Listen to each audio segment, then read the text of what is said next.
Hello po, isang magandang mapagpalang araw po muli po.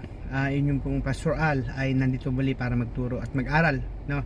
I would like to share, mga kapatid, na about reward, no? Kung titignan po natin, ano po ba ang nararamdaman natin kapag nakakatanggap tayo ng reward o gantimpala sa ating mga nagawang kabutihan, especially sa trabaho, sa school man, because you put effort on it, kaya ka may reward.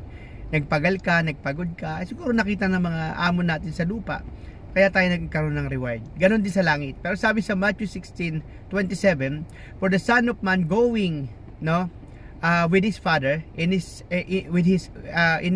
Father's glory, with his angel, sabi doon, and he reward each person according for what he has done. Ibig sabihin, meron pong pagpapala nakalaan doon sa ating mga ginagawa. Masama po ba o mabuti, Pastor? Meron, yes, kahit masama. Kaya nga may sabi nga doon sa Ecclesiastes 12:13, sabi doon, this is the conclusion of the matter. Conclusion na yung binigay. Now fear God, sabi doon, and obey His command, for this is the whole duty of men. Sabi doon. At kaya sa Ecclesiastes 12:14, for God brings into judgment every deed into judgment, even if it's hidden things, whether it is good or evil, no, tayo ay haharap sa Diyos. Kaya mga kapatid, may gantimpala doon sa gumagawa ng mabuti.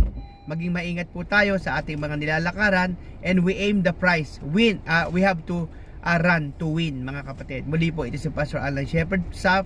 God bless you all po.